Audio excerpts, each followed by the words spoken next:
Di sini secara skematis bisa kita lihat secara anatomis penampang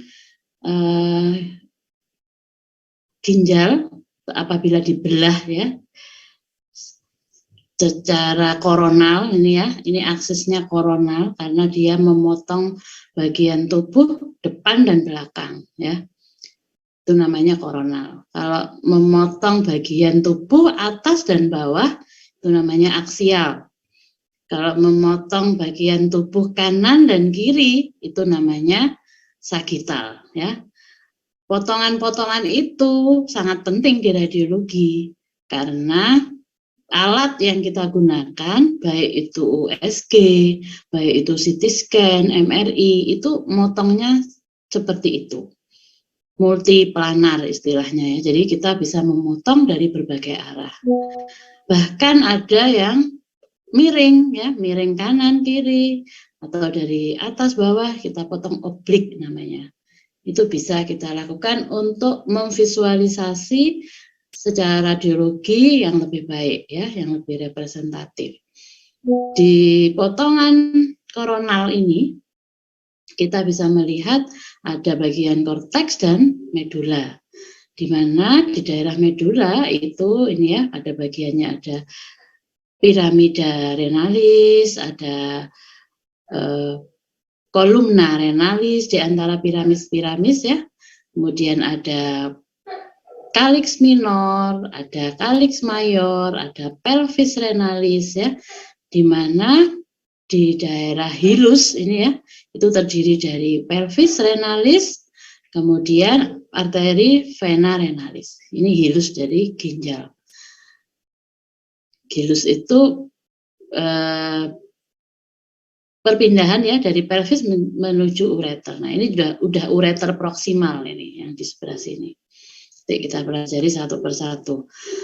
Nah di daerah hilus itu terlihat padat ya. Kenapa? Karena di situ ada pembuluh darah yang kalibernya atau diameternya itu lebih besar.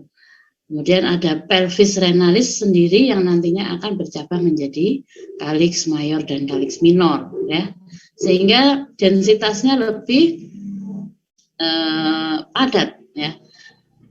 Seiring dengan percabangannya semakin lama semakin kecil sampai ke korteks, pembuluh darah diameternya akan semakin kecil ya. Begitu pula calyx minor ya, dia akan lebih kecil daripada calyx mayor maupun pelvis renalis. Yang tidak kalah penting di radiologi juga bisa melihat fasia ya, fasia pembungkus ginjal. Pembungkus ginjal itu tujuannya adalah melindungi, memberikan proteksi ginjal baik trauma ya atau gaya mekanik atau dorongan atau benturan ya secara fisik atau perlindungan dari misalnya infeksi atau perlindungan dari misalnya keganasan ya yang sampai meluas sampai ke ginjal. Ini adalah bariernya atau penghalangnya. Makanya dia terdiri dari pembungkus yang lumayan tebal.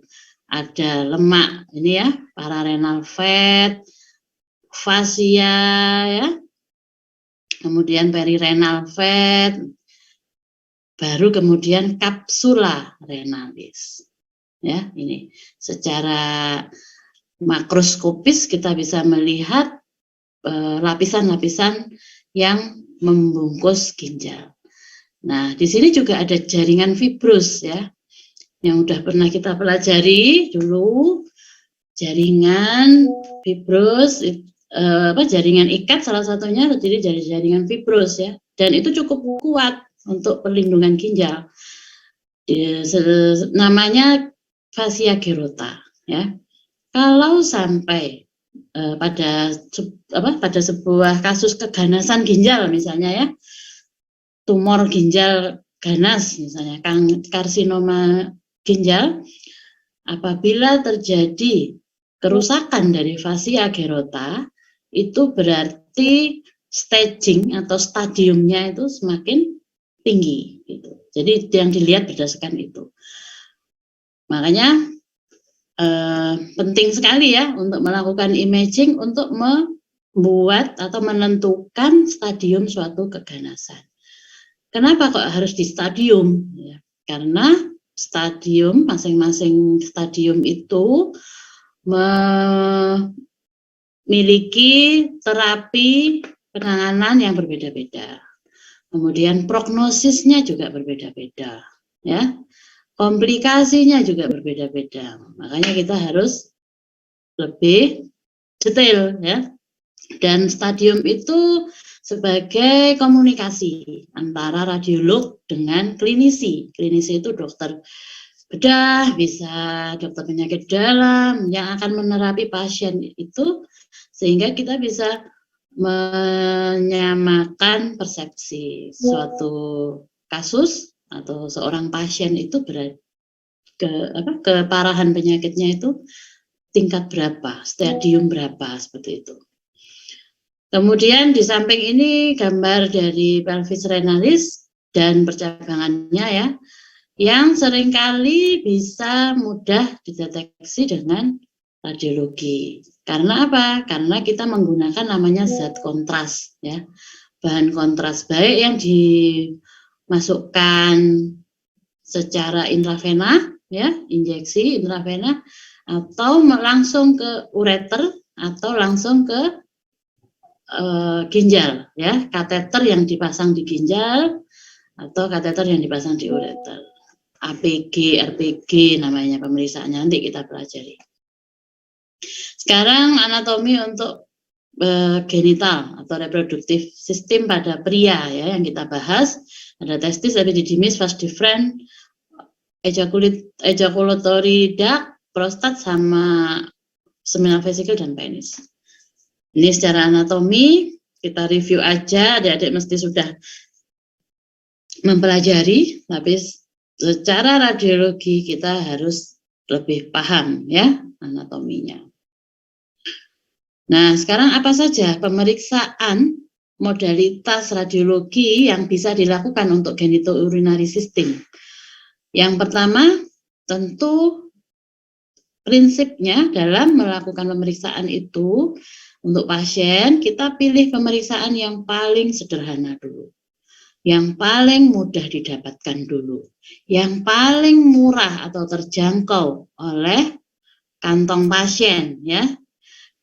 Dan yang penting adalah sesuai indikasi. Jadi ada indikasi untuk dilakukan pemeriksaan itu, nggak asal hanya melengkapi pemeriksaan, enggak. Tapi karena memang ada indikasinya. Jadi kita tidak melakukan semua modalitas ini kalau tidak ada indikasi, gitu. Dan prinsip yang lain lagi dari radiologi, pilih yang paling aman. Paling aman itu secara apa? Secara paparan radiasi. Kita tahu modalitas radiologi itu enggak hanya X-ray, ya. Ada juga yang menggunakan medan magnet, ada juga yang menggunakan gelombang suara, ada yang juga yang menggunakan bahan radioaktif, ya, nuklir, seperti itu. Makanya kita melakukan pemeriksaan radiologi itu ada algoritmanya dan sesuai indikasi tadi. Kemudian di dalam radiologi juga ada proteksi radiasi. Artinya pada anak-anak, pada manula ya, atau pada ibu hamil itu ada perkecualian. Nggak semua modalitas itu kita bisa lakukan karena ada efek samping atau ada bahaya yang bisa terjadi apabila kita melakukan pemeriksaan. Padahal tujuan kita untuk melakukan pemeriksaan itu kan tujuannya untuk diagnostik. Ya, jangan sampai tujuan untuk diagnostik itu menambah penderitaan pasien, apalagi memperburuk kondisi pasien atau menimbulkan efek samping yang lebih besar dari sakitnya sekarang, gitu. Karena kita tidak memilih yang tepat. Kita mulai dari plain foto atau X-ray atau BNO atau BOF atau KUB ya. Ada yang memberi istilah KUB. KUB itu kidney, ureter, bladder. Untuk BNO sama BOF itu sebenarnya berbeda ya, tapi seringkali disamaartikan. Foto polos abdomen BNO, foto polos abdomen BOF disamain. Padahal aslinya untuk membuat foto itu beda. Kalau BNO kita melakukan persiapan. Persiapannya antara lain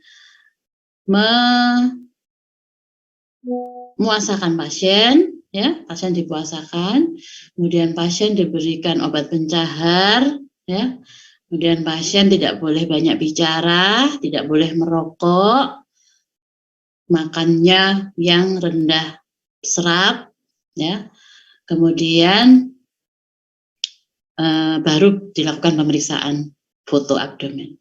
Sedangkan BOF itu tidak ada persiapan. Jadi ya pasien datang ke rumah sakit lalu difoto, jebret sudah. Jadi hasil fotonya tentu saja akan berbeda. Pada BNO kita akan lebih mudah melihat organ-organ intraabdomen secara foto tanpa ada gangguan. Maksudnya gangguan di sini adalah fekal material, ya, atau udara usus yang prominent, atau misalnya pasiennya kembung dan sebagainya ya, atau karena pasiennya terlalu banyak merokok dan sebagainya. Jangan pada foto BOF ya udah kita lihat apa yang ada ya, karena memang biasanya pada pasien-pasien emergensi itu udah nggak bisa kalau kita suruh pulang dulu untuk melakukan persiapan baru difoto. Ya, karena kasus-kasus emergensi membutuhkan diagnostik segera dan tindakan segera. Jadi tidak bisa dipuasakan, dipersiapkan dulu pasiennya. Sedangkan untuk BNO itu biasanya dilakukan untuk persiapan pemeriksaan lain juga. Ini contohnya yang kedua, yaitu BNO IVP atau IVU. Itu sama saja. BNO IVP itu intravena pielografi, IVU intravena urografi. Sama aja nama lainnya itu ya. Kenapa kok ditambah BNO di depannya? Karena memang sebelum dilakukan pemeriksaan IVU atau IVP, itu difoto polos dulu untuk melihat kondisi intraabdomen pasien, apakah persiapannya sudah memenuhi. Dalam arti tidak ada fekal mass, udaranya nggak terlalu banyak, udara ususnya, sehingga kontur dari ginjal, gambaran ginjal, atau misalnya ada batu kecil, itu bisa dilihat dengan jelas. Sedangkan IVU atau IVP ini menggunakan zat kontras, ya. Zat kontras yang basisnya adalah iodium yang dimasukkan intravena lalu akan menimbulkan perubahan warna urin yang ada di pelvivokalisial system, yang ada di ureter sampai ke vesika urinaria. Sehingga kita bisa melihat dengan jelas traktus urinariusnya. Itu tujuan dari IVU atau IVP. Kemudian fluoroskopi. Fluoroskopi ini dilakukan pada pemeriksaan radiologi yang menggunakan kontras media. Jadi fluoroskopi ini semacam monitor ya, yang bisa membimbing kita, membimbing radiolog, membimbing radiografer untuk memasukkan zat kontras. Jadi untuk guiding ya, mengguide kita, memberi petunjuk. Kontrasnya yang kita masukkan sudah sampai mana, sudah mengisi apa saja, apakah ada hambatan pemberian kontras, apakah ada keluarnya kontras dari jalur yang semestinya. Dia harusnya mengisi traktus urinarius saja, tapi ternyata dia juga keluar dari traktus urinarius sudah nggak pada proyeksi ginjal, nggak pada proyeksi ureter, berarti itu ada sesuatu, misalnya ruptur atau pecahnya ureter atau yang lain pada kasus trauma. Ya, makanya fluoroskopi ini biasanya digunakan pada pemeriksaan ini, retrograde uretrografi, sistografi, uretrosistografi, bipolar uretrosistografi, dan voiding cystouretrografi. Pokoknya pemeriksaan yang menggunakan kontras. Jadi live imaging ya. Jadi kita bisa melihat dari monitor itu pakai fluoroskopi itu perjalanan kontras, gerakannya dan sebagainya. Kemudian USG atau USG Doppler ini sama aja, tapi yang Doppler ini khusus untuk menilai vaskuler di dalam suatu organ, ya. Dalam hal ini di ginjal. Kemudian ada yang lebih canggih lagi, yaitu pakai CT scan. CT scan itu pakai X-ray juga, sama seperti BNO, BOF dan lain-lain tadi ya. Tapi dosisnya lebih besar karena memang alatnya beda ya. Alatnya beda, menggunakan radiasi yang besar. Makanya CT scan ini hanya dikhususkan pada kasus-kasus trauma, kemudian tumor, kemudian infeksi juga bisa, atau pada kasus-kasus yang secara foto polos, secara USG itu tidak jelas ya apa ini kelainannya atau tidak ditemukan. Nah, CT scan ini lebih sensitif untuk mendeteksi kelainan. Namun, karena dosis radiasi yang digunakan itu ratusan kali lebih besar daripada X-ray konvensional, foto biasa, maka pada anak-anak, ibu hamil, atau lansia itu merupakan kontraindikasi. Jadi tidak boleh diberikan. Kenapa? Itu tadi, X-ray pada dosis yang besar akan menimbulkan kematian sel atau efek biologis, sehingga membahayakan ya, akan muncul masalah kesehatan di kemudian hari, bisa jadi malignansi, pada ibu hamil akan bisa menimbulkan abortus atau kematian janin. Gitu. Kemudian selanjutnya ada MRI. MRI ini pakai magnet ya, medan magnet yang berkekuatan tinggi yang nantinya akan diubah menjadi sebuah gambar yang mirip kayak CT scan ya gambarnya, tapi dia sensitif pada soft tissue. Jadi bisa membedakan jenis jaringan ya. Apakah ini lemak, apakah ini jaringan ikat, apakah ini jaringan otot, dan pembuluh darah, saraf bisa dilihat pakai MRI. Sedangkan pada CT scan tidak bisa. Jadi kita hanya bisa membedakan, oh ini soft tissue, ini tulang. Ini ginjal, ini pembungkusnya, tanpa kita bisa melihat detail ya, apakah itu lemak ataukah itu jaringan ikat, kita nggak bisa melihatnya. Tapi dengan MRI akan tervisualisasi dengan lebih baik, lebih detail. Tapi ada kekurangannya juga. MRI karena sinyal yang diberikan pada pemeriksaan MRI untuk tulang itu menghasilkan sinyal yang hitam-hitam ya, atau nama istilahnya itu hipointens ya. Kalau putih itu hyperintens. Kalau CT scan itu istilahnya beda lagi. Hypodens, densitasnya hypo, atau hyperdens. Jadi masing-masing modalitas ini punya istilah-istilah tersendiri ya terkait dengan mekanisme dasar pembuatannya. Karena MRI itu pakai intensitas sinyal medan magnet, maka dia pakai istilah intens, hypointens, dan hiperintens.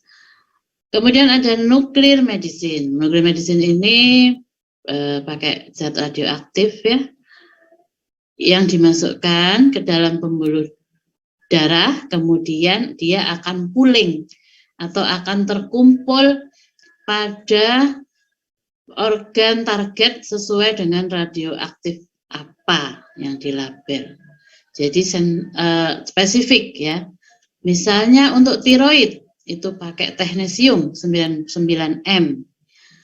Untuk paru beda lagi. Untuk ginjal pakai yodium 131 dan seterusnya. Jadi dia akan spesifik pada organ targetnya, terkumpulnya.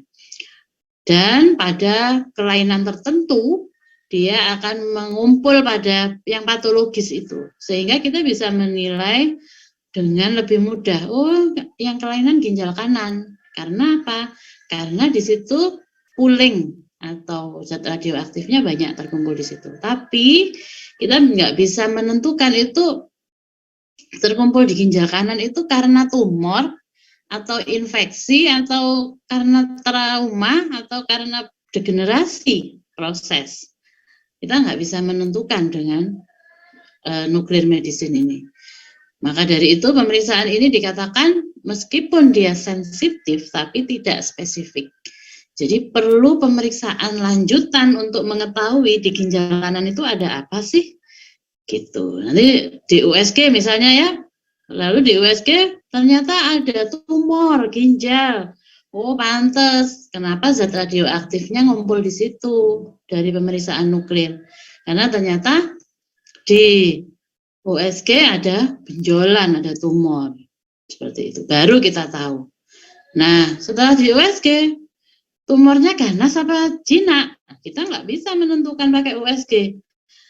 Untuk tahu itu jinak atau ganasnya, kita perlu pemeriksaan lain. Misalnya pakai CT scan.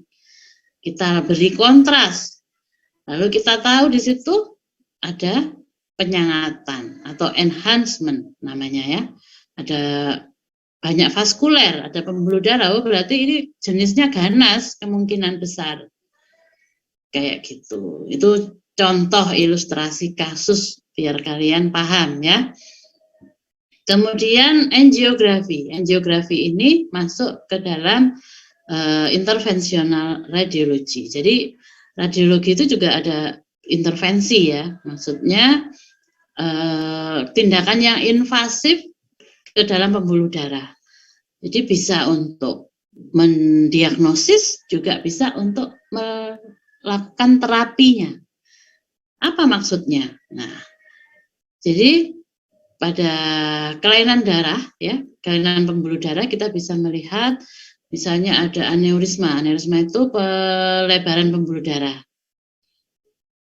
Kelainan pembuluh darah berupa pelebaran pembuluh darah, misalnya ya.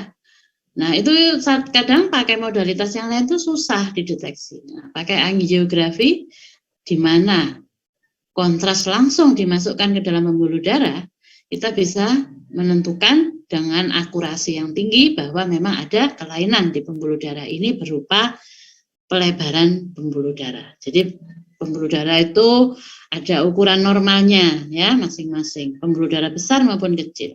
Apabila diameternya dia melebar, berarti ada kelainan.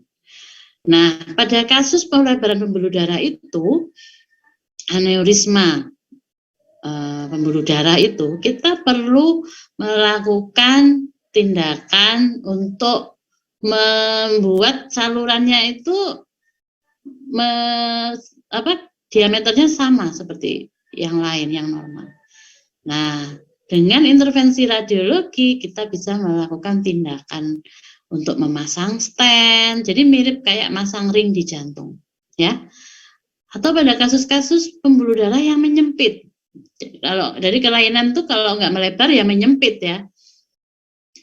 Nah, pada kasus yang menyempit kita bisa melakukan diagnostik dengan kontras. Begitu kita tahu di situ di daerah itu ada penyempitan, Lalu kita pasang stand atau kita pasang semacam penyangga ya, kayak anyaman kawat sehingga alirannya lancar kembali. Itu kerjaan di bidang intervensi radiologi. Nah, tentu saja ya, semakin canggih, semakin invasif atau semakin ada tindakan yang membuka, yang membahayakan jiwa ya, itu tentu akan diikuti dengan semakin mahalnya pemeriksaan itu. Apalagi alat radiologi itu ya seperti CT scan, MRI, nuklir itu pemeliharaannya saja sudah besar ya. Alatnya apalagi ya, untuk merawatnya, menjaganya tetap berfungsi dengan baik itu butuh biaya yang besar. Makanya kenapa pemeriksaan-pemeriksaan ini biayanya juga mahal gitu ya. Dan untuk ketersediaannya itu juga tidak semua center kesehatan ada. Kalau foto polos dimulai dari klinik sampai rumah sakit besar, rumah sakit pendidikan ya, rumah sakit di desa yang tipe C, D, atau rumah sakit yang tipe A yang di kota, itu hampir sebagian besar punya foto polos ini ya, foto X-ray biasa, foto ronsen biasa. Tapi untuk pemeriksaan yang lain seperti CT scan, nuklir, MRI, intervensi itu tidak selalu tersedia. Ya, biasanya baru ada di rumah sakit yang tipe A yang besar, yang merupakan rumah sakit pendidikan, ya. Contohnya di RSI Unisma ini hanya punya CT scan, USG, sama untuk foto X-ray. Lainnya belum ada, ya. Nah, ini adalah penggunaan sebagian besar untuk foto polos itu pada kasus apa saja? Pada semua kasus, ya. Jadi whole body, semua sistem organ yang ada di tubuh kita bisa menggunakan foto. Jadi bisa kita foto. Mau minta foto apa aja, tergantung regionnya bisa dilakukan. Tapi jangan lupa sesuai indikasi. Kalau nggak ada indikasi ya jangan, karena bagaimanapun ada paparan radiasi yang nanti bisa beresiko terhadap kesehatan pasien. Ya, ini. Jadi semua modalitas itu punya nilai positif, juga ada keterbatasan atau nilai negatifnya. Kelebihannya dia banyak tersedia ya tadi ya, di mana-mana ada, relatif tidak mahal ya, karena memang harga unit cost-nya juga lebih murah, pemeliharaannya juga lebih simpel daripada CT dan MRI. Ya, dapat dilakukan dengan cepat dan pada beberapa kasus bisa dilakukan dengan portable X-ray. Jadi misalnya pasiennya ada di ICU, nggak bisa diantar ke radiologi, mesinnya yang ke sana, pemeriksaannya di sana, tapi tentu saja dengan karena X-ray itu berbahaya bila mengenai pasien yang lain ya. Jadi ada lapisan timbal untuk melindungi agar paparannya tidak kemana-mana ya. Ini kekurangannya ya, tentu saja ada radiasi, kadang juga nggak jelas ya. Sakit kepala, tiba-tiba di foto kepala, di foto polos skull X-ray kepala. Ya belum tentu kelihatan penyebabnya, karena ternyata sakit kepalanya itu karena gangguan vaskuler misalnya, itu nggak bisa dilihat pakai foto biasa. Ya butuh seperti CT scan atau MRI atau angiografi. Jadi tetap terbatas ya.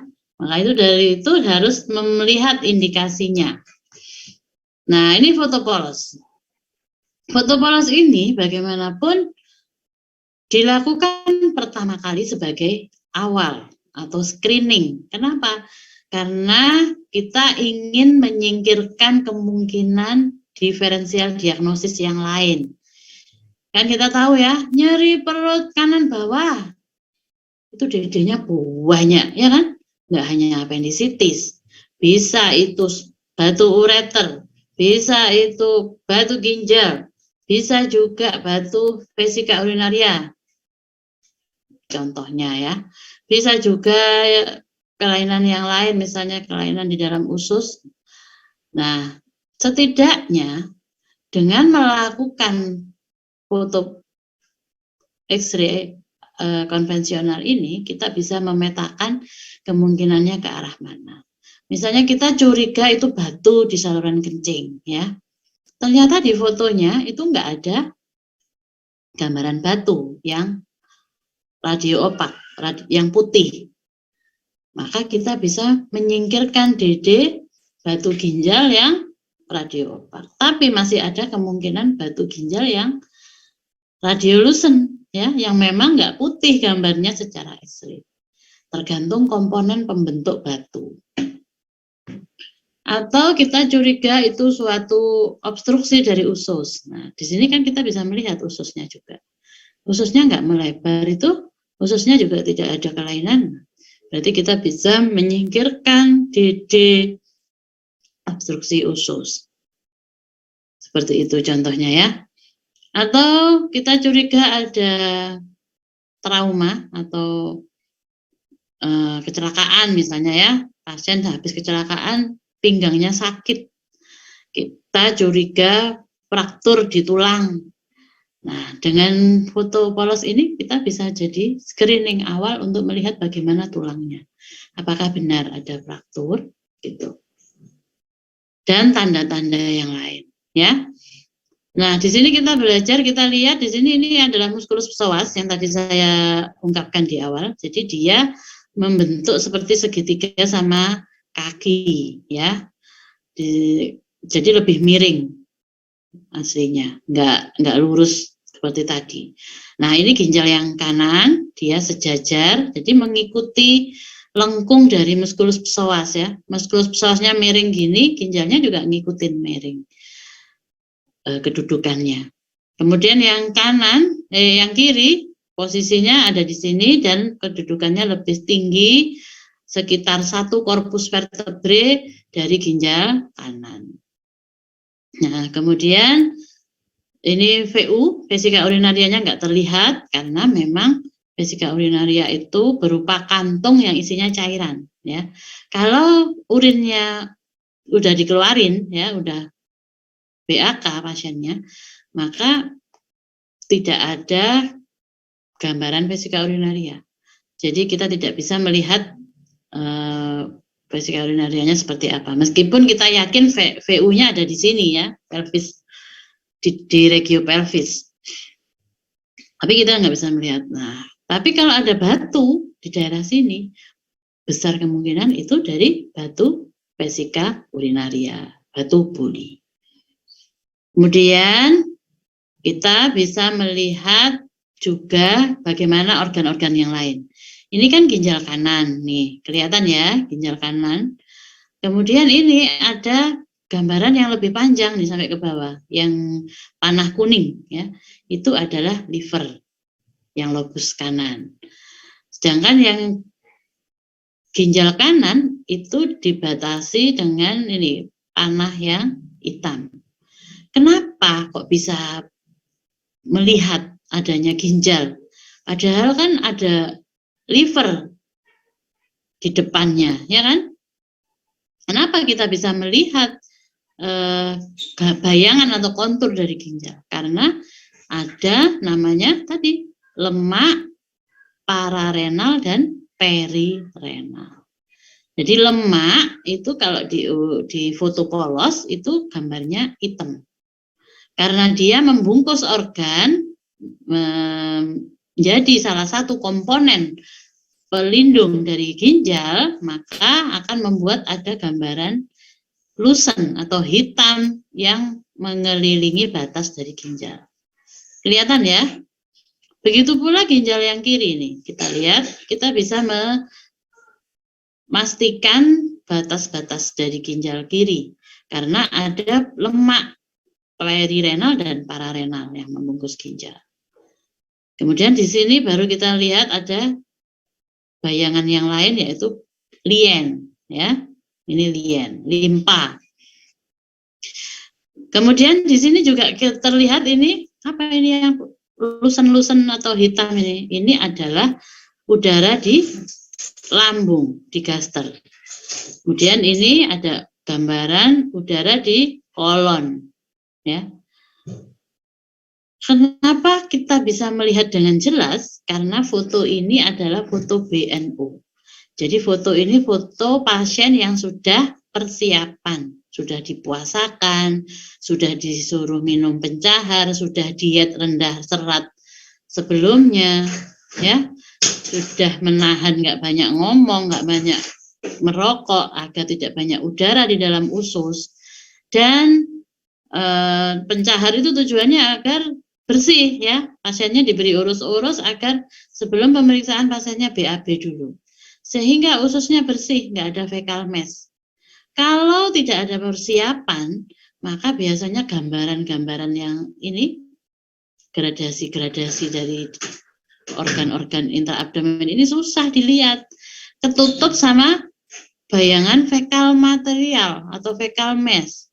Ketutup sama gambaran udara usus. Nggak semudah itu. Ini aja sebagian ginjal udah ketutup sama udara gaster.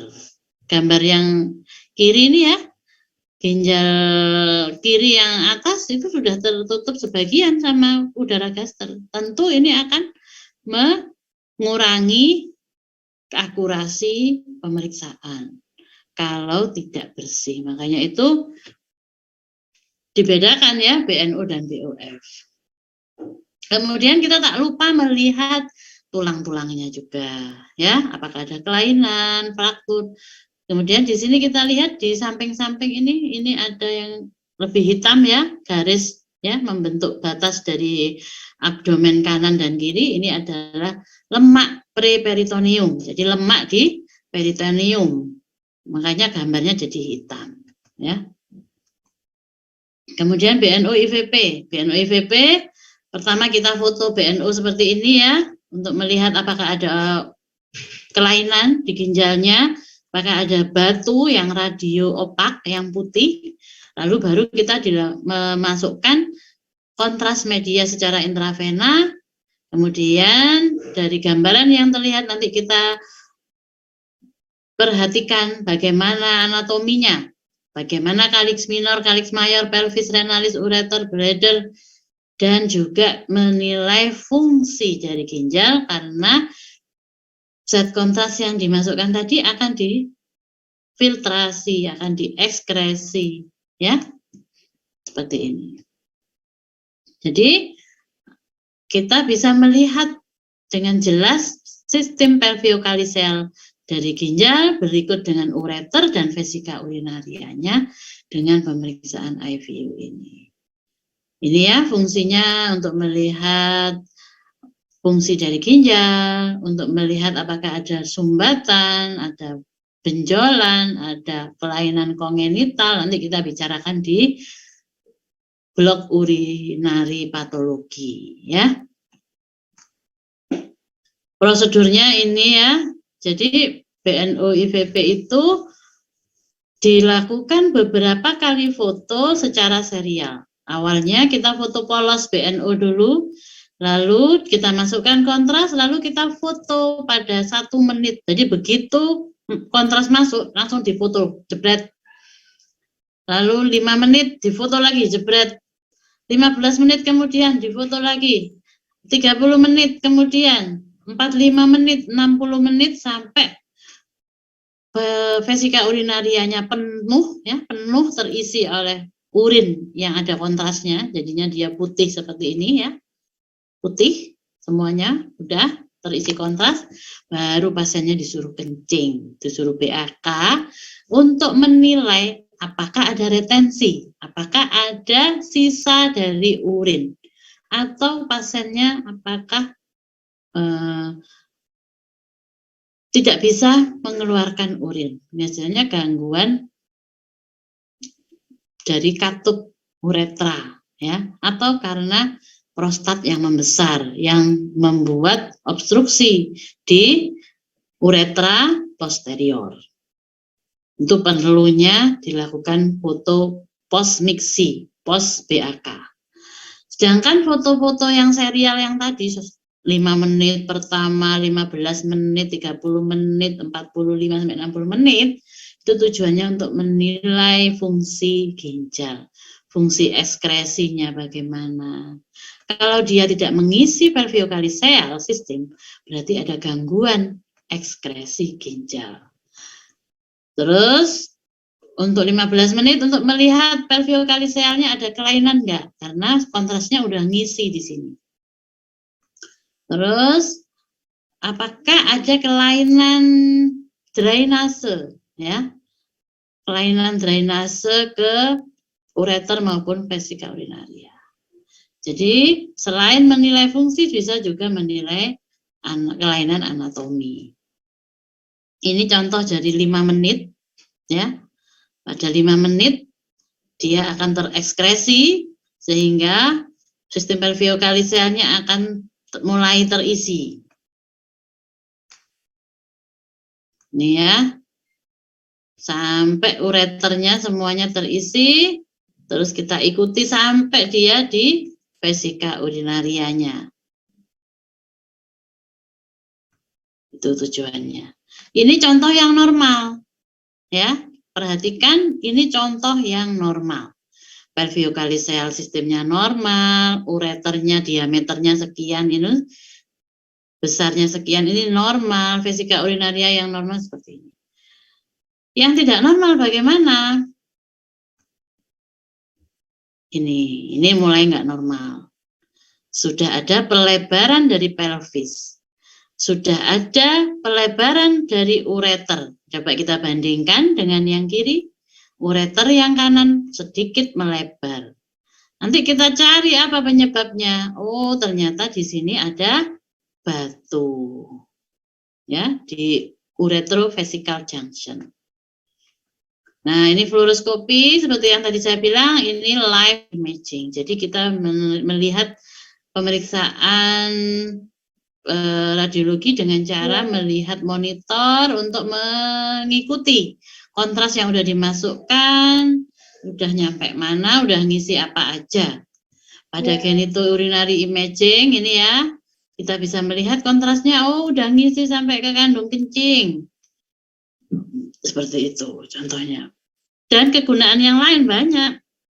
Ini di gastrointestinal tract, ini di pembuluh darah, ya, dan lain-lain. Ini kelebihan dan kekurangannya. Fluoroskopi tidak semua center ada dan pengerjaannya lama, ya. Selain itu dia pakai X-ray, jadi paparan radiasinya juga lumayan. Ini digunakan fluoroskopi ini pada pemeriksaan sistem urinari pada sistografi. Sisto itu berarti kan artinya vesika urinaria. Jadi kalau sistografi berarti foto untuk melihat vesika urinaria. Ya, dengan cara memasukkan kontras tentu saja. Ini juga voiding cystouretrogram. Berarti ini foto yang memasukkan kontras ke dalam uretra dan juga vesika urinaria. Ini tidak ada sistonya, uretrogram. Berarti ini hanya memasukkan kontrasnya ke uretra saja. Jadi namanya itu sesuai dengan apa yang dilakukan, ya.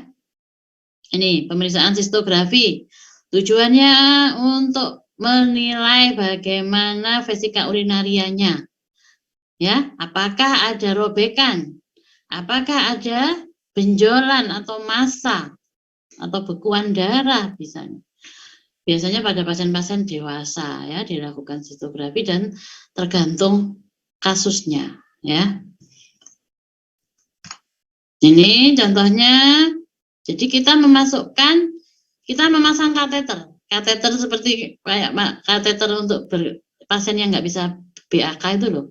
Lalu dimasukkan ke dalam vesika urinaria, lalu kita masukkan kontras lewat kateter itu.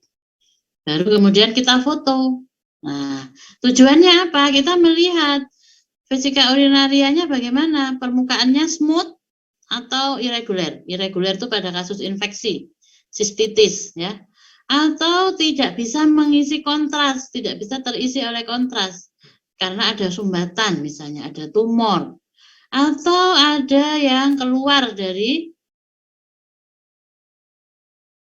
proyeksi vesika urinaria, berarti ada ruptur buli, ada robekan buli, misalnya pada kasus kecelakaan yang kena daerah pelvis. Akhirnya kontrasnya keluar dari vesika urinaria. Itu namanya ekstravasasi kontras.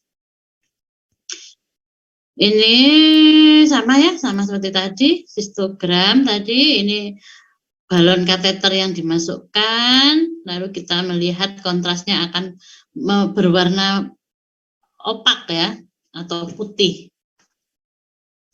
Ini voiding cystoureterografi. Jadi biasanya pasien anak ya dengan riwayat ISK berulang.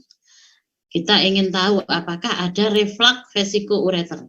Jadi urin itu kan alirannya udah jelas ya, dari ginjal ke ureter, ke vesika urinaria, lalu keluar lewat uretra. Nah, pada kelainan katup itu ada namanya vesiko-ureteral reflux. Urinnya udah nyampe ke VU, terus dia balik ke ureter. Kenapa kok kembali ke ureter? Karena katupnya yang menahan agar tidak terjadi reflux, aliran kembali, itu mengalami kelainan. Katupnya bisa rusak atau sebab yang lain ya, inkompeten. Jadi katupnya itu nggak bisa berfungsi baik. Akhirnya urin yang ada di VU balik ke atas. Akibatnya apa? Bila ada kuman, bila ada infeksi, dia akan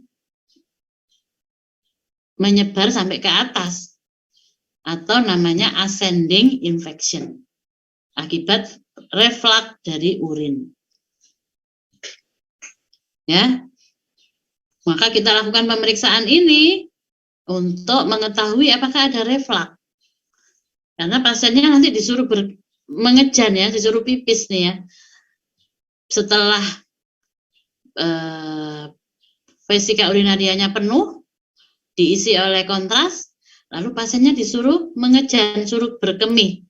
Ayo Mas, Mbak, dikencingkan atau dikeluarkan urinnya, lalu kita bisa melihat apakah ada aliran balik ke atas.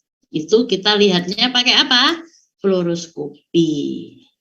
Karena bisa melihat di monitornya ada aliran balik. Harusnya kan enggak ya, karena ada katupnya yang menahan di ureter agar tidak kemasukan dari VU. Nah, karena ada kelainan, akhirnya balik. Ini normal voiding cystoureterografi ya. Setelah kita masukkan kontras, lalu pasiennya suruh kencing. Oh, ternyata pasiennya kencing ke bawah. Maksudnya aliran kontrasnya, aliran urinnya itu mengisi uretra sampai keluar. Tidak ada reflux ke ureter, berarti normal. Paham ya? Kalau ada reflux ke ureter, tentu ini ada gambaran ureter yang terisi urin yang sudah dikasih kontras tadi. Tapi ini kan enggak. Dia justru pas disuruh kencing, dia arahnya ke bawah, berarti normal. Enggak ada reflux ke ureter. Kemudian retrograde ureterografi. Retrograde ureterografi ini pasiennya dipasang kateter dulu ya di uretra. Lalu kita masukkan kontras lewat kateter itu ya, atau kanul yang menghubungkan antara kontras dengan uretra. Lalu kita masukkan, jadinya kontrasnya nanti akan mengisi, ini gambaran fluoroskopinya. Di fluoroskopi kontras yang putih akan jadi hitam ya, tapi begitu di foto, begitu dicetak nanti gambarnya putih seperti ini. Ini bukan fluoroskopi kalau ini sudah gambar. Nah itu sama seperti tadi, ini kanulnya dipasang di ujung uretra, di ujung meatus uretra eksterna, lalu dimasukkan kontras, kemudian diikuti pakai fluoroskopi kontrasnya itu ngisi uretra atau enggak. Biasanya pada kasus-kasus struktur uretra pada pasien-pasien dengan sexual transmitted disease. Nah, sekarang ke USG. USG itu merupakan pemeriksaan yang non-invasif, tidak menyakiti pasien, ya. Bisa diulang-ulang tanpa radiasi karena dia pakai gelombang suara sehingga lebih aman. Biayanya relatif murah, mudah didapatkan di berbagai senter kesehatan. Klinik kecil udah punya USG. Ya.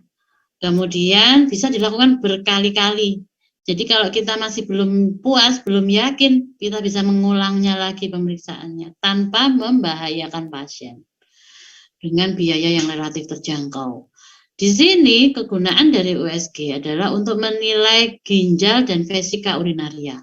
Kenapa kok ureter sama uretra kok tidak bisa dilihat? Karena ureter sama uretra itu secara anatomis kan kalau yang uretra kan dia di rongga pelvis ya. Itu susah untuk dilakukan USG untuk uretra. Pelvis kemudian ke penis ya, itu susah untuk menilai uretranya. Kemudian kalau ureter itu kalau tidak melebar dia tidak bisa terlihat pada USG karena ureter itu adalah organ yang terdiri dari otot ya, jadi dia kayak selang gitu. Maka kalau dia nggak terisi oleh kontras maka dia akan kolaps ya. Kalau tidak terisi urin dia akan kolaps, nggak terbuka terus salurannya. Tapi begitu ada urin lewat dia baru terbuka dan melakukan peristaltik agar urinnya itu turun sampai ke bawah sampai ke VU. Nah makanya itu kenapa alasannya pada USG nggak diperiksa, nggak bisa dilihat dengan USG. Tapi untuk ginjal dan vesika urinaria bisa dilihat. Ya, kecuali ureternya melebar karena ada yang menyumbat di bawah, ada yang mengobstruksi di bawah, misalnya batu. Maka baru bisa dilihat kalau itu melebarnya lumayan signifikan ya. Kalau melebarnya ringan kadang juga nggak kelihatan. Pada ginjal yang normal di USG kita bisa melihat nih ya, ada korteks, ada medula yang tadi kita lihat secara anatomi. Kita juga bisa melihat bagaimana kapsula renalisnya atau pembungkus dari ginjal dan kita tapi nggak bisa menentukan ini fasia ini fasia gerota, ini lemak, itu kita susah emang melihat secara USG. Tapi kita bisa melihat kan batas dari ginjalnya jelas, ini ginjal, ini liver. Sehingga kita bisa mengukur dengan akurat ginjalnya itu berapa ukurannya, membesar atau enggak. Ya. Kemudian ada pelebaran sistem pelviokalesial atau tidak. Nah, ini normal. Seperti ini normal. Kalau melebar ini seperti ini. Ya. Pelvisnya melebar, kan terisi oleh urin. Kenapa kok bisa melebar? Kita cari apakah ada yang menyumbat. Biasanya yang paling sering menyumbat itu batu, sehingga pelviokalesialnya melebar. Ya, ini kita bisa melihat dengan jelas piramida renalis, ya, kolumna renalis, pelvis renalis, batas-batas dari ginjalnya ini batasnya dengan liver jelas. Jadi kalau ada tumor, ada kalsifikasi, ada kista ginjal, kita juga bisa dengan mudah untuk melihatnya pakai USG. korteks dan medulanya juga bisa dilihat. Ya, piramidnya tadi. Nah, ini kita bisa mengukur dengan akurat ya. Tingkat ketepatannya tinggi, akurasinya ya, karena bisa melihat dengan jelas batas-batasnya. Nah, di sini kita pakai USG juga bisa pakai Doppler ultrasound. Tujuannya apa? Menilai vaskuler. Di sini kita bisa membedakan antara arteri renalis dan vena renalis. Bahkan aortanya ya, ini kan cabang langsung dari aorta kan, arteri renalis itu, kita bisa melihatnya. Oh, ini loh arteri renalisnya. Loh, kok tahu kalau itu arteri renalis? Karena nanti kita bisa dengan USG Doppler ini kita bisa melihat bentuk gelombangnya. Gelombang arteri dan vena bisa kita lihat juga. Ya. Tidak invasif. Kita nggak harus memasukkan kontras, pasien disuntikkan kontras dulu, lalu baru difoto pakai X-ray, itu kan juga ada radiasinya. Kalau USG Doppler nggak perlu, kita udah tahu kalau ini pembuluh darah. Ya, biasanya dilakukan pada kasus-kasus penyempitan pembuluh darah ginjal. Jadi pasiennya mengalami hipertensi mulai remaja. Apa penyebabnya hipertensi? Berusia remaja kan jarang ya hipertensi. Ternyata ada stenosis arteri renalis. Nah, untuk mendeteksinya bisa kita screening pakai USG Doppler. Kemudian selain kelainan vaskuler, kita juga bisa menilai Doppler ini untuk tumor, ya, menilai tumor. Tumor ginjal, apakah banyak pembuluh darahnya atau pembuluh darahnya sedikit. Kita curiga ganas kalau pembuluh darah tumornya itu banyak. Ya. Ini kita bisa menilai vaskularisasi ginjal itu dengan jelas ya. Mulai dari hilus kan kaliber diameternya kan lebar sampai ke korteks semakin kecil-kecil sampai arteri arcuata yang kecil-kecil itu ya, itu bisa dilihat pakai Doppler. Sekarang kita ke CT scan. Ini juga cross seksional. Cross seksional itu seperti yang tadi saya bilang ya, bisa dipotong. Pemeriksaannya bisa memotong tubuh kita dari berbagai arah. Bisa aksial, koronal, sagital, oblik, miring kanan kiri bisa. Ya. Dan kita bisa menilai densitas dari jaringan. Kenapa? Karena ada namanya itu Hounsfield unit. Jadi kita hanya tinggal meletakkan di daerah mana. Misalnya di daerah ginjal itu densitasnya berapa. Kalau dia lemak itu nilai Hounsfield unitnya itu sekitar minus 150 sampai 0. Kalau dia komponen kalsium itu sekitar 100 sampai 1000. Misalnya itu suatu tumor ya. Ternyata densitasnya itu 75. Oh, berarti itu darah. Seperti itu ya, untuk menentukan jenis jaringan. Kemudian CT scan itu juga bisa digunakan pakai kontras dan tanpa pakai kontras. Maksudnya bagaimana? Jadi pasien itu dilakukan CT scan biasa, lalu disuntik, baru difoto lagi, di CT scan lagi. Tujuannya seperti tadi ya yang saya bilang, untuk kasus-kasus keganasan. Agar kita bisa mengetahui apakah tumor yang ada di ginjal misalnya, itu vaskularisasinya banyak atau tidak. Kalau vaskularisasinya banyak, kemudian dia sampai menyebar ke sekitarnya, ya, jaringan sekitar ginjalnya itu sampai dirusak oleh tumor, kemungkinan dia ganas karena agresif.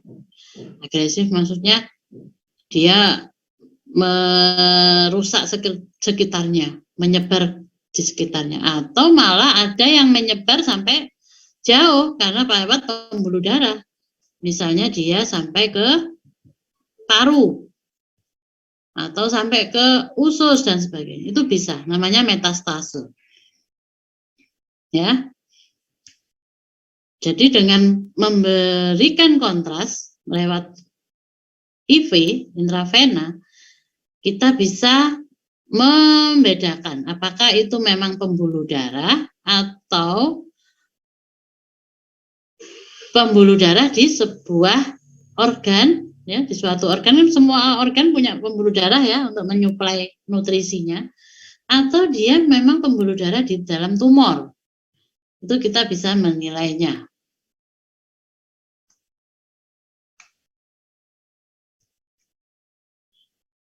Nah, dengan memberikan kontras, kita ada istilah non-enhance. Non-enhance itu berarti tidak ada penyangatan atau tidak ada perubahan densitas. Tadinya hitam, setelah diberikan kontras kok tetap hitam, berarti non-enhance. Berarti tidak ada pembuluh darah di situ. Loh kok tahu? Karena prinsipnya kontras itu akan mengisi vaskuler. Kalau dari sebelum diberikan kontras itu hitam, ya, sebelum diberi kontras hitam, hipodens. Setelah diberi kontras dia jadi hiperdens, putih, terisi kontras. Misalnya itu di sebuah tumor ya, berarti ini tumornya itu banyak mengandung vaskuler. Kenapa? Karena kontrasnya terkumpul di situ, sedangkan kontras itu ada di dalam pembuluh darah. Berarti kemungkinan ini malignansi, itu contohnya ya. Ini fase-fasenya mirip kayak fasenya IVU atau IVP. Jadi yang kita nilai fungsi dari ginjal juga, fungsi ekskresi ginjal. Kita scan pakai CT scan itu sama, 5 menit pertama, 15 menit berikutnya dan seterusnya, mirip. Makanya namanya CT urografi. Kalau tadi kan intravenous urografi, ya IVU. Ini CT urografi. Jadi kalau tadi IVU itu pakai foto biasa, kalau CT urografi pakai CT scan, tentu akan memberikan gambaran yang lebih jelas lagi. Kapan kita memerlukan CT? Kalau kita mencurigai adanya batu, maka kita melakukan namanya CT stonografi. Stone kan batu ya, makanya namanya CT stonografi. Ini dilakukan tanpa memberikan kontras. Kok bisa mendeteksi batu? Karena batu yang banyak mengandung kalsium itu akan tampak putih di CT scan. Jadi pasien hanya persiapan minum air putih yang banyak sampai kandung kencingnya penuh, baru kemudian di CT scan tanpa perlu diberikan kontras intravena. Kapan yang membutuhkan kontras? Ini ya, pada kasus-kasus curiga tumor tadi, tumor ginjal maupun tumor suprarenal atau adrenal. Kemudian pada kasus-kasus kelainan vaskuler itu pakai kontras juga ya, namanya CT angiografi. Pada kasus-kasus yang mau transplantasi ginjal itu wajib melakukan CT angiografi. Kenapa pada transplantasi ginjal itu harus melakukan CT angiografi? Karena untuk menilai pembuluh darah dari resipien dan pembuluh darah ginjal dari donor apakah sesuai. Karena ada variasi pembuluh darah secara anatomi yang apabila tidak sama antara ginjal pasien donor, pasien resipien dan donor, maka tidak memungkinkan untuk dilakukan transplantasi ginjal. Karena memang transplantasi itu prinsipnya adalah menyatukan pembuluh darah donor dan pembuluh darah dari resipien. Jadi pola pembuluh darahnya itu harus sama. Kalau pembuluh darah resipiennya itu, misalnya ya, arteri renalisnya 1, arteri vena renalisnya ada 2 misalnya, maka yang donor pun harus sama. Karena kita seperti masang puzzle itu ya, kalau nggak cocok pas nemplek nggak bisa menyatu, nanti akan terjadi reject atau reaksi penolakan tubuh terhadap ginjal donor karena nggak cocok pembuluh darahnya, nggak bisa dipaksain.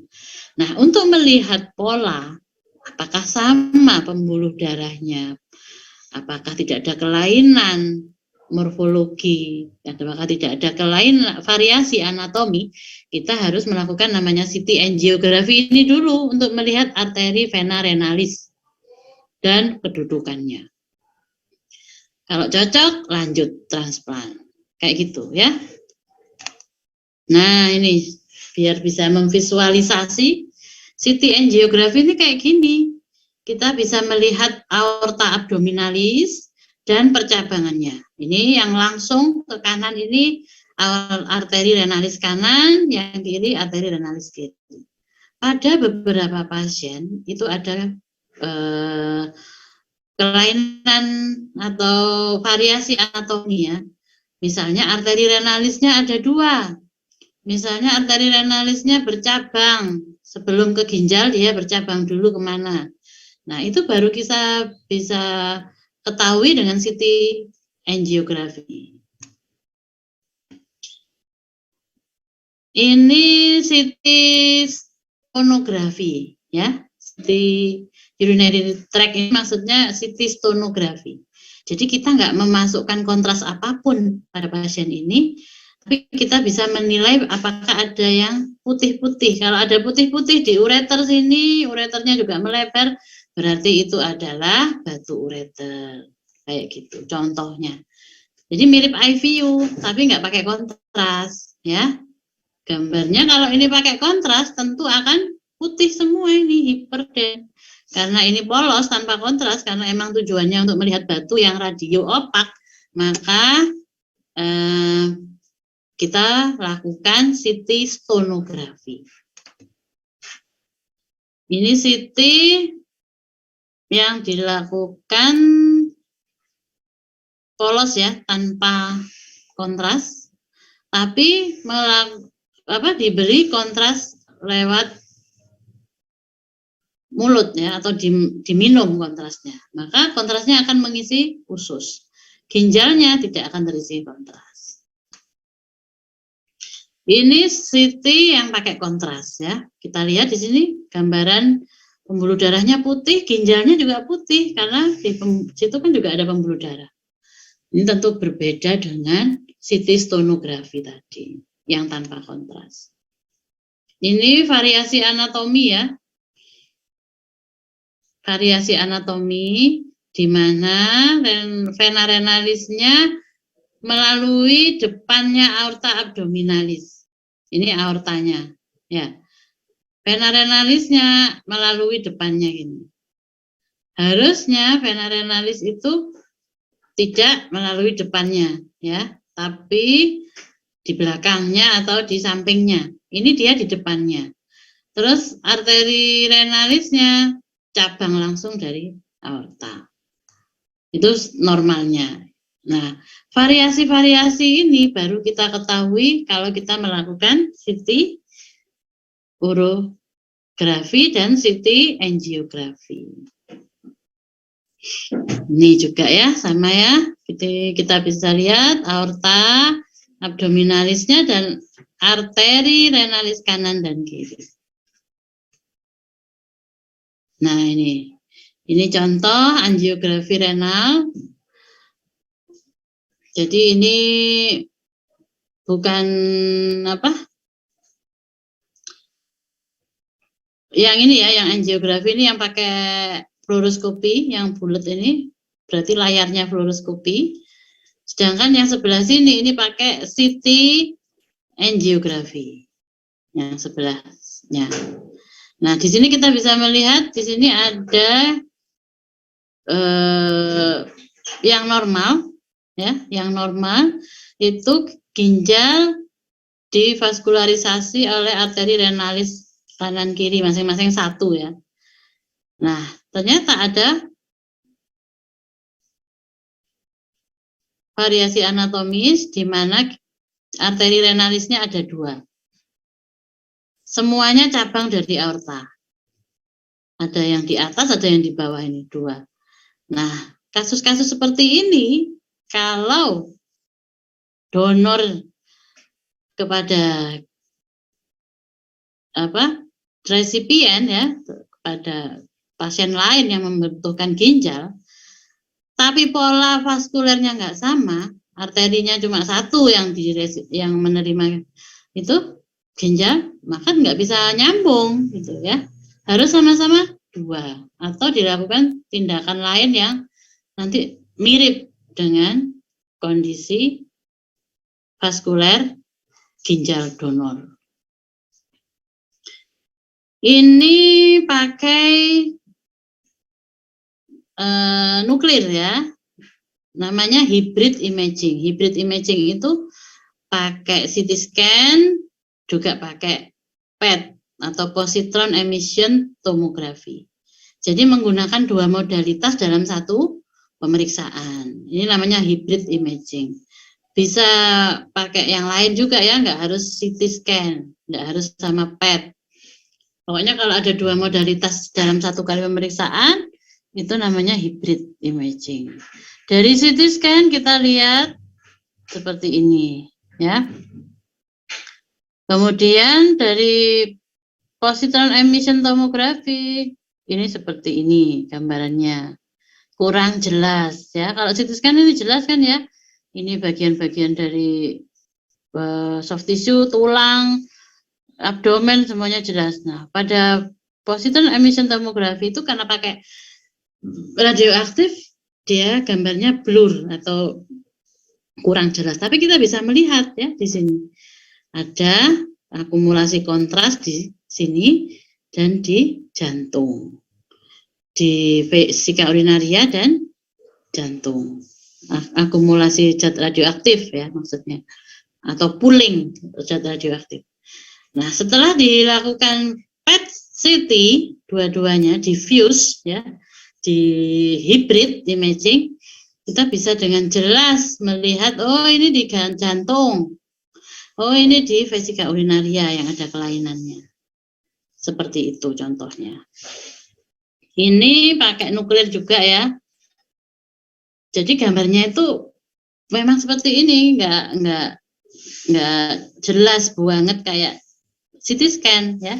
Tapi masih bisa dilihat ini di sini di ginjal yang kiri ada kelainan. Kok tahu kalau kelainan ini?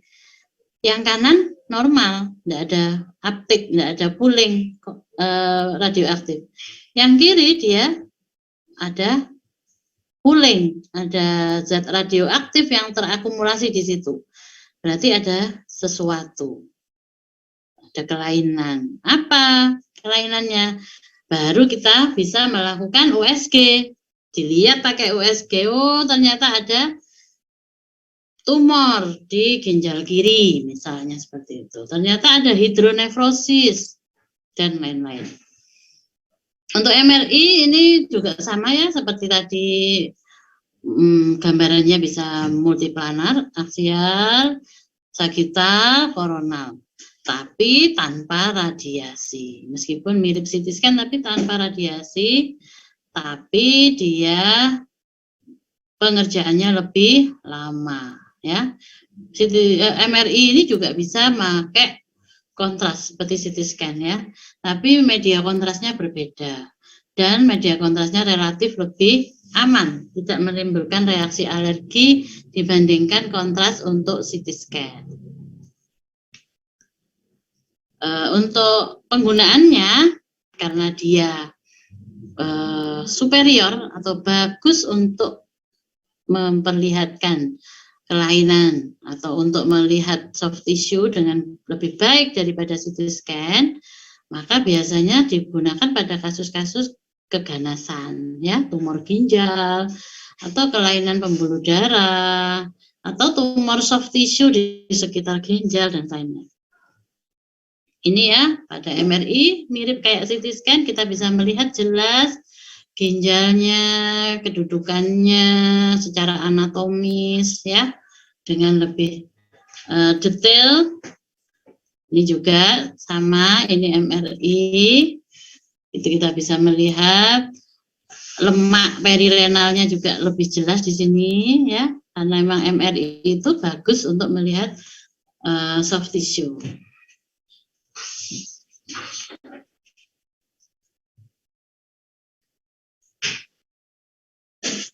Dan sama ya, MRI juga bisa membedakan antara korteks, medula dengan lebih jelas lagi. Bahkan pembungkusnya itu kita bisa melihat ini kerusakannya sampai ke perirenal fat atau parenal fat atau fascia gertanya sudah kena atau tidak, itu bisa juga. Nah, semua modalitas itu bisa saling mensupport, ya, bisa saling mensupport.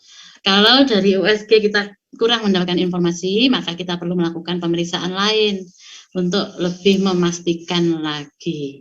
Apabila kasus-kasus sulit, ya, misalnya ini susah, ini apa sih, ini yang jadi masalah, pasiennya kok tetap memburuk, padahal sudah diobatin ini, makanya kita harus menggunakan modalitas yang lebih tinggi lagi, yang lebih canggih untuk bisa meningkatkan akurasi diagnosis, ya. CT MRI ini tujuannya adalah memang untuk meningkatkan akurasi. Apakah ini infeksi, apakah ini kasus tumor, ataukah ini kasus karena kecelakaan sehingga ada ruptur organ dan sebagainya, kita bisa melihat dengan lebih jelas pakai CT maupun MRI. Namun kalau ada indikasi, ini tadi yang saya bilang ya, intervensional radiologi, ya, kita bisa melihat adanya penyempitan pembuluh darah yang sangat berat ini, ya. Harusnya sama diameternya, atas dan bawah ini harusnya sama. Ini di tengah-tengah ada penyempitan. Nah, berarti ini harus dilonggarkan, dipasang stent. Kemudian ini kalau contoh juga pembuluh darah yang ada benjolan keluar, namanya juga sama, aneurisma. Tapi yang tipenya jenisnya dia membentuk kantong gitu ya. Nah, agar tidak mengganggu aliran, maka kantong benjolan pembuluh darah ini harus diisi dengan koil, namanya coiling ya. Ini juga terapi. Jadi untuk diagnostik sekaligus terapi di bidang intervensi radiologi. Sekarang kita ke kelenjar prostat. Untuk prostat itu yang sensitif itu adalah pakai USG, sudah cukup. USG apa? USG bisa transabdominal, jadi USG perut ya, di atas permukaan perut, atau bisa juga pakai USG transrektal ultrasound atau TRUS. Pada USG transabdominal yang di atas perut itu wajib vesika urinarianya harus terisi penuh, agar kita bisa melihat prostat dengan lebih baik. Jadi urin yang ada di vesika urinaria ini sebagai jendela atau sebagai media yang memudahkan kita melihat batas-batas prostat dengan lebih baik, dengan lebih akurat ya. Hingga kita bisa menilai apakah di dalam prostat ada tumor, apakah ada kalsifikasi, bagaimana ukurannya, membesar atau enggak, kita bisa menilai volumenya seberapa besar. Kalau dia sudah membesar pada BPH ya, misalnya kasus benign prostatic hipertrofi, kita bisa menilai sedalam apa prostat itu sampai masuk ke dalam vesika urinaria, sampai mendesak vesika urinaria, sehingga pasiennya nggak bisa pipis atau pipisnya nggak lancar dan sebagainya. Pakai USG transabdominal kita juga bisa menilai di dalam vesika urinaria itu apakah ada tumor atau enggak, apakah ada batu atau enggak, apakah urinnya itu jernih atau keruh, apakah dinding dari kandung kencingnya itu menebal, semut atau reguler, atau irregular. Itu kita bisa menilainya juga. Dengan USG saja itu sudah cukup sensitif ya. Nah, pada kasus-kasus yang kita curiga suatu tumor, pada USG kan kita nggak bisa menilai ya ini zona apa. Prostat kan dibagi menjadi zona sentral, zona perifer, zona transisional, ya kan, secara anatomis. Nah, pada USG abdomen itu kita nggak bisa detail ya membedakan zona-zona itu, karena memang kita hanya bisa menilai secara makroskopis, secara volume aja, besarnya semana gitu aja. Nah, kami dengan transrektal ultrasound atau TRUS itu kita bisa menilai mana zona perifer, mana zona sentral, mana zona transisional. Kalau ternyata tumornya itu ada di zona sentral, kemungkinan besar itu kasus BPH, benign prostatic hypertrophy. Biasanya pada pasien-pasien dewasa yang sudah tua ya, pria dewasa yang sudah tua. Kalau tumornya itu ada di zona perifer, biasanya itu karena malignansi atau CA prostat. Nah, seperti itu. CT scan juga bisa menilai prostat ya. Jadi prostat di CT scan seperti ini tampaknya. Ya, kita juga bisa mengukur besar atau tidak, ada kalsifikasi atau tidak, ada curiga tumor atau tidak. Ya, bahkan vesikula seminalisnya juga bisa dilihat meskipun tidak terlalu detail sebagaimana di MRI. Kalau di MRI kita bisa detail menilai ini zona perifer, ini zona transisional, ini zona sentral dengan lebih akurat ya. Sehingga kalau ada pasien dengan kecurigaan tumor prostat, maka kita milihnya bukan USG untuk gold standarnya, tapi pakai MRI. Tapi sebagai screening awal boleh pakai USG abdomen karena memang MRI nggak ada misalnya, atau pasiennya nggak kuat untuk bayar MRI, ya kita terpaksa nggak pakai USG dulu ya untuk men-screening awal. Apakah benar prostatnya membesar? Kalau prostatnya membesar, kira-kira apa penyebabnya? Apakah karena tumor atau pembesaran prostat biasa? Itu bisa kita lakukan screening awal dengan USG transabdominal. Kalau ternyata dari USG transabdominal kita curiga, oh iya benar ini kayaknya ada tumor ini loh, ada benjolan. Gitu. Nah di zona apa ya? Nah, kita bisa lakukan terus transrektal untuk menentukan kemungkinan besar ini di zona apa. Ternyata di transrektal juga nggak jelas. Ya kita sebagai gold standar atau pilihan yang utama yang bisa menentukan akurasinya lebih tinggi ya pakai MRI gitu ya. Jadi setiap kasus itu ada algoritmanya, nggak semua pasien datang sakit kepala periksa foto kepala, USG kepala, CT scan kepala, MRI kepala, nuklir imaging kepala, semuanya dilakukan. Tidak seperti itu caranya ya, tapi disesuaikan. Kita lakukan dulu screening awal pakai foto polos kepala dulu ya. Dari foto polos kepala ternyata ada kelainan, ya sudah, mungkin saja memang itu suatu kelainan yang nggak bisa dilihat pakai foto kepala ya, misalnya itu kelainan pembuluh darah yang nggak bisa dilihat. Lalu pada anak, apakah di foto kepala pada bayi misalnya, bayinya kepalanya membesar, apakah di foto kepala? Ya enggak, kita lihat dulu kalau usianya masih kurang dari 2 tahun ya, di mana fontanella anterior masih belum tertutup, bisa kita lakukan USG kepala. Pakai USG akan lebih aman, safe. Seperti itu cara berpikirnya, itu hanya contoh ilustrasi ya. Pada kali ini kita hanya membahas tadi ya, modalitasnya apa saja, kelebihan dan kekurangannya, indikasi kontraindikasinya, prinsip dasarnya ya. Nah nanti kalau udah masuk kelainan, baru nanti akan kita bahas di blok urinary patologi. Jadi sebenarnya adik-adik ini harus tahu normalnya dulu, prinsip pemeriksaannya dulu, bagaimana algoritmanya tadi yang sudah saya jelaskan, apa modalitas pilihan utama atau gold standard, misalnya pada kasus tumor tadi ya, maka gold standarnya ya CT scan. Kalau untuk screening awal boleh pakai USG, tapi itu bukan gold standard ya. Gold standarnya tetap pakai CT scan karena bisa melihat kontrasnya juga ya, post kontrasnya bagaimana polanya. Demikian yang bisa saya sampaikan. Misalnya ada yang belum paham, ada yang masih bingung, silakan ditanyakan. Waktu kita emang udah habis ya, tapi saya tambah bagi yang ada yang nggak paham atau yang perlu ditanyakan, silakan. Kira-kira ngerti nggak, Dek?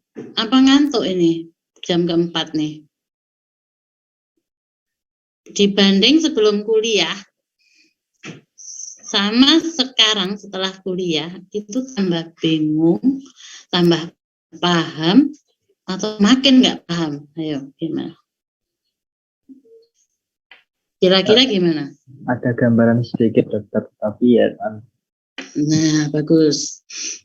Kalau merasa ada yang belum paham, sudah ada gambaran, itu artinya kalian diharap untuk mencari lagi dengan cara mempelajari lagi. Tapi kalau sudah cukup, dokter paham, itu artinya udah merasa puas dan nggak mau belajar lagi. Ya, jadi lebih baik bingung daripada paham. Kalau bingung, diharapkan kalian mencari informasi lagi di luar kuliah untuk memahamkan. Bahayanya kalau bingung terus dibiarkan, nah itu yang susah. Tapi kalau paham, kemudian puas, ternyata kurang sebenarnya, dia hanya merasa paham, itu justru akan merugikan karena kalian belum terukur gitu loh ya, belum terbukti bahwa benar-benar paham atau pemahamannya apakah sudah benar atau tidak. Ya, intinya ini hanya sebagai awal agar adik-adik bisa membaca referensi